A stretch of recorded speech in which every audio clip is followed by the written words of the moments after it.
He's the holder of 11 speed records in various guises. He's the grandson of the legendary Malcolm Campbell and the nephew of the equally legendary Donald Campbell. Please welcome Don Wales.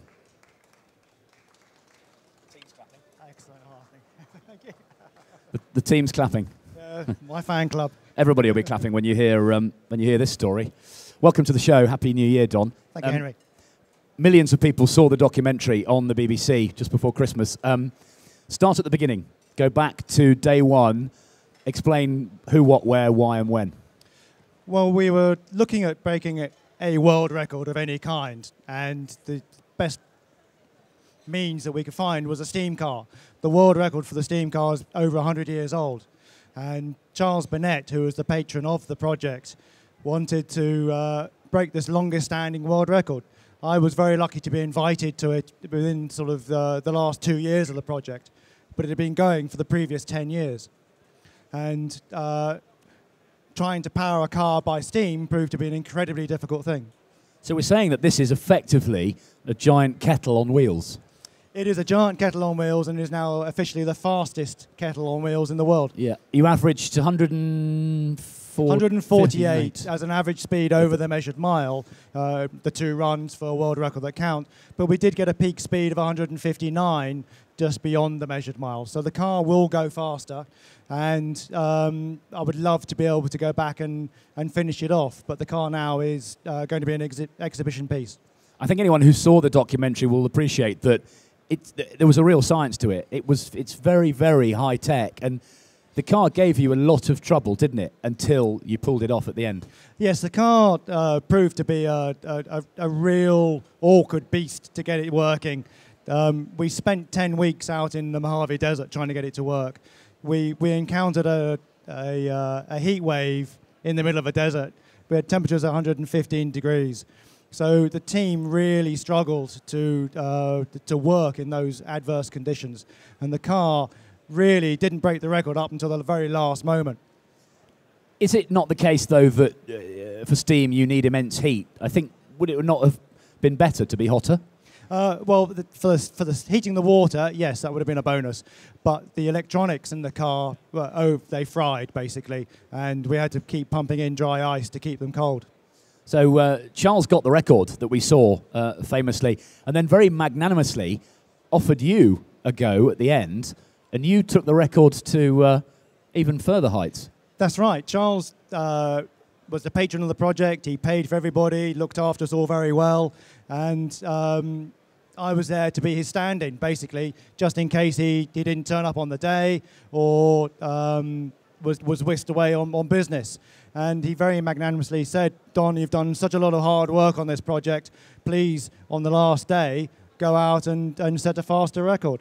So what we did to achieve that, it wasn't any driver's skill on my behalf, even though I'd like to say it was. We turned off 2 inhibitors on the boilers because the car had 12 boilers on board.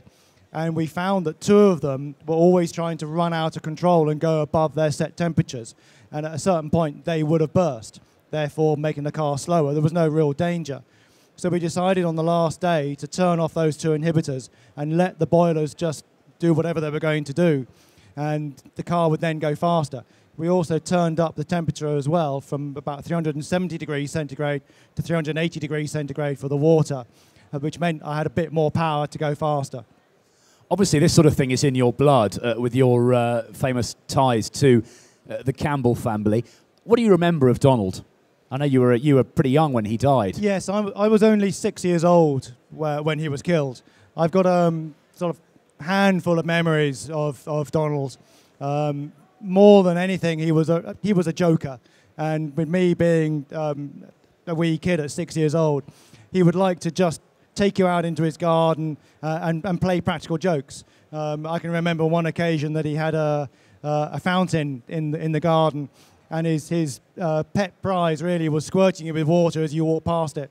And my brothers have got stories who are older than me of going up in his aircraft with him as the pilot, and he would cut the engine and let the plane just drop out the sky with them as passengers, and he would say, "Oh dear boys, we've got a problem with the plane." He was a ruthless guy. He was very, very driven, very determined. and I guess that came from his father. Yes, Malcolm really was very determined, very single-minded to achieve the records. I think in those days and even today, you have to be that channeled into what you want to achieve. And Malcolm, I never met him, but according to all the stories, he was ruthless. He was the first person to do 300 miles an hour on land and the first person to do 140 miles an hour on water before the Second World War, and became the most successful record breaker of all time. And Donald inherited a certain amount of that and arguably lived in Malcolm's shadow. But I think Donald achieved so much in his life, and the bravery of the man, the only person to break land and water speed records in 1 year in '64. But it's a shame that he's remembered mostly for his crash in '67 in the Bluebird boat that we are restoring at the moment as well, which will go back onto Coniston as a display piece, hopefully in 2011. It is one of the great sort of iconic British sort of romantic stories, and I've paid my respects at Coniston. Donald was killed in Bluebird before I was born, but it is a great thing. And are we doing enough in this country to promote innovation like that? Personally, I don't think we are. I mean, I have a project now to attempt the land speed record for an electric car, and we will be making proper announcements about that within the next few months. And we're looking to do 350 to 400 miles an hour in an electric car. And you would think people would be desperate to help come on board and promote electric cars. I've got a fantastic heritage behind me, obviously, with as you said, with Malcolm and Donald Campbell. The car will be a Bluebird. We've just broken a steam car world record. And we've got Bloodhound here as well, looking at 1,000 miles an hour. We've got jet bikes wanting to do 400, 500 miles an hour. But we're always seen as the poor relation of motorsport, when really we should be higher up the ladder in the pecking order. Just because you don't go around corners? We only go in straight lines and don't go backwards. Yeah. You've actually sort of almost answered my next question. The financing of this. I mean, these are not cheap projects. I would have assumed that you had people queuing up to have their names on the car and that it was properly financed, but it's not always the case, is it? It's a real struggle to... It is a real struggle. I mean, we're looking at somewhere in the region of 3.6 to 4 million pounds for our electric car, which will last us 3 years. Now, I believe some of the people in this hall spend more money on that in a year on their marketing and PR budgets. So we only need a fair proportion of that. And we can almost guarantee very good coverage. If you look at how much coverage a steam car had, then it's a bargain, really. And we have the steam car here in Hall 7, so please everybody come across and have a look. We have T-shirts and memorabilia for people to buy, and you must come and sit in the car as well. You can actually sit in the car? You can come and sit in the car, yes, and we will take your photograph for you as well. It's not pouring steam out, is it, in there? No, health and safety has not allowed us to do that. How dull. Quick final question. Steam car record, has it opened doors for the next project and the next one after that? Absolutely, yes. I've struggled for 10 years or so with the electric car, and I was very lucky to be involved with the steam car. And because of the fantastic documentary that the BBC did and all the fantastic work that Rebecca Nichols has done at the Eventageous PR. Well done, Bex. Yeah. Brilliant. My profile has certainly gone a lot higher, and that should make it easier to raise the funds for the electric car attempt in 2012. We must just mention very quickly Frank Swanton, who was one of the sort of ground-up pioneers of this project, who sadly died. Very emotional scenes for his wife, Pam, out there in the desert when you finally did it. That's right. Frank came on board the project about 6 years ago and managed to turn it around from what was very much a homespun project in Charles's sheds, if you like, on his estate.